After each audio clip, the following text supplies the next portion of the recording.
Hello and welcome to one of our first tips of 2013. In my New Year's greeting, I had explained to everybody that I was going to be doing tips less frequently, only once a month, and that the tips would be a little more in-depth and well thought out. So I'm holding true to my promise, and today what I want to share with you is a tool. It's called a balance tool, and I learned it when I was taking my coach training through CTI, the coactive coaching training that I went through quite a number of years ago. And I was reminded of this particular tool a few weeks ago when I was working with a leader, and I thought this would be a great time to use this tool. And I realized, wow, I needed to like brush the dust off this tool. I hadn't used it for a while, but I was so happy to see the incredible shift and the results that using this particular tool created. The tool is designed to help us change the way that we are looking at something. And it's basically used to change what we call a perspective. And we all have perspectives on different things at different times. So no matter what it is that we're looking at in life, we hold a perspective around it. And a perspective is a way of looking at something. And there is more than one way to look at something. And that's the important piece, because when we get stuck in a perspective around something that's not working for us, it's important to remember that we can make a choice and we can shift it. And when we shift the way that we look at something, it changes the way we feel. Not only does it change the way we feel, it opens up more possibilities to us. We can see possibilities and opportunities that we could not see previously in the other perspective. Now, it doesn't mean that one perspective is better than another. It just is important that we are open to exploring different ways of looking at things. This tool is fantastic for anyone that's in a leadership role, but it's also a great tool to use in our personal life. You can also use it with groups of people, teams of people, to help teams explore different ways of looking at things that are relevant to an organizational setting. So I'm going to go over the tool with you. It's fairly simple to use. It's important that you have, time and space to do this exercise, that you take the time out for yourself. And as you explore the perspectives, I'm going to be asking you to get up and move your body around, because the way you look at something invokes a certain feeling in your body. And so as you change perspectives, it's important you move around the room. I know it sounds a little funny, and some people are like, what? But I tell you, it is so important. And in coaching, we call that our body geography.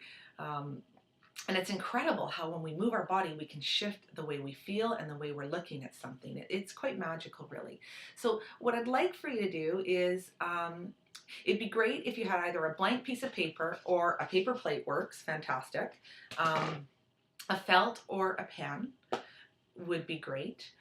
And I want you to think about a subject, something that is relevant to you, that you know that you hold a perspective on. And you can play with things to start with. You can find something that's focus on something that's fairly simple, like vacations, for instance, or parenting, or relationships. Start with something fun for the purpose of learning this tool.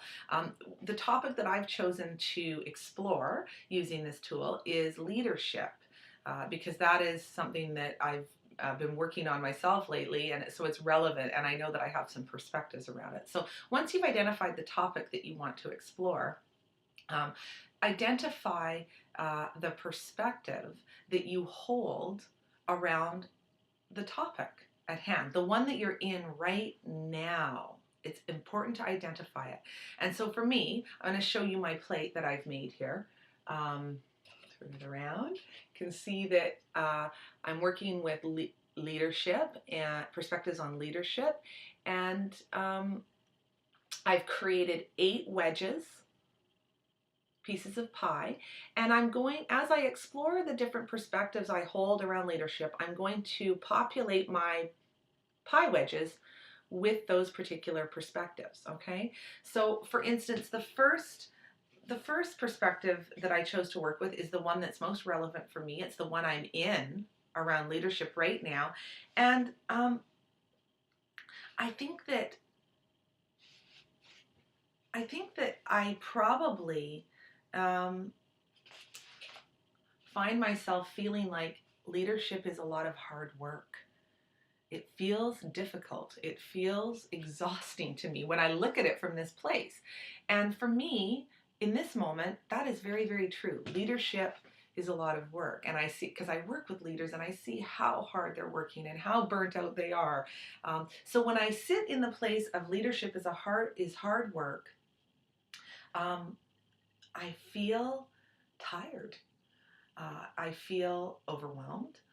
Um, And there's a little part of me that actually feels like I'm up for the challenge here. It's like, yeah, it's hard work. If it's hard work, great, because I like hard work. Um, but I think there's a cost to this. The cost to it for me is in feeling like that it's action oriented. Uh, and it takes me away from something else, the essence of it, the connectedness of it. So that's another perspective that I can explore later. But the perspective invokes a feeling, and in the exercise, I've given you some questions to help you explore. So explore the perspective you're in as fully as you possibly can. Get a sense of it in your body, the sensory experience. What does it feel like for me when I'm looking at leadership through this lens?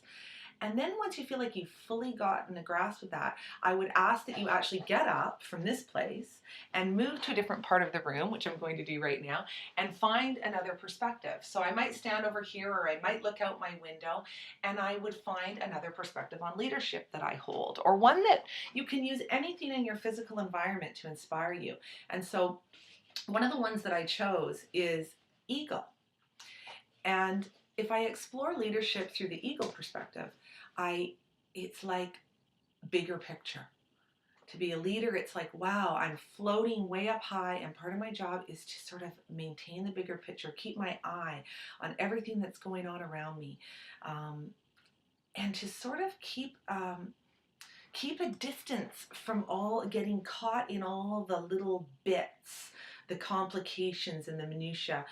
But it's just this beautiful place where I'm hovering above, and I'm seeing all sorts of things that maybe other people can't see. And for me, when I'm in this perspective around leadership, I just feel this like, this sense of relief. It feels a little better for me here. Um, and again, what I would ask you to do is, in each perspective, use the questions I've outlined in the exercise to fully explore the perspective. And you're going to do this, actually. You're going to get up and you're going to move around the room and find 8 different perspectives until your plate or your piece of paper, every single wedge is populated with a different perspective that you've fully explored around the topic that you're exploring. So in this example, I'm exploring the topic of leadership, but you can use this to explore any topic that you want to. The idea is that we have more than one way of looking at something, and that we can be at conscious choice in our lives to make a decision that works best for us, to look at something from the in a way that is most empowering to us, and it shifts that locus of control back to us, as opposed to feeling like it's out there and outside of our control. And it results in the sense of empowerment. So you're going to find 8 perspectives, get up and move around, populate your piece of paper or your plate with those 8 perspectives. Use the questions I've given to explore each one fully. And once you've done that, then you're going to get to choose which one you want to commit to. And a great thing to do at the end of this exercise, just pop back into each perspective, quickly move around to each place and get a feel for it. What's it feel like here? What's it feel like here? And choose to stand in the one and commit to the one that works for you. There's no right or wrong. Whatever that is for you, you might need to be in a place where it doesn't feel like enlightened and happy. Maybe there's some value for you being in a place that feels a little tougher. That's okay. But be at choice. Be at choice. And once you've made the choice to commit, there's some questions at the bottom of the exercise around what's your commitment when you're standing in this place, what's possible, what are you saying yes to here, what are you saying no to here, and what's possible for you moving forward, what will be different. These are wonderful ways to explore and cross over into sort of some new territory in terms of the way you're looking at something. And as you move forward, and the more you do this, it can become almost like an unconscious habit, which is lovely. You can be out there in the world and start to challenge yourself, start to say, like, wow, what perspective am I in right now? When you start to notice yourself getting excited about something or getting angry about something or frustrated, you stop and just ask yourself, what perspective am I in right now? Am I at choice? Is this perspective working for me, or is there another option? Is there another way of looking at this? And know that there's always a multitude of ways of looking at anything. And that when we feel like we have a choice and we can find that internal locus of control, it's incredibly empowering. So enjoy the exercise. Please feel free to email me questions, and I look forward to sending out more tips in the months to come. Great, thank you. Bye.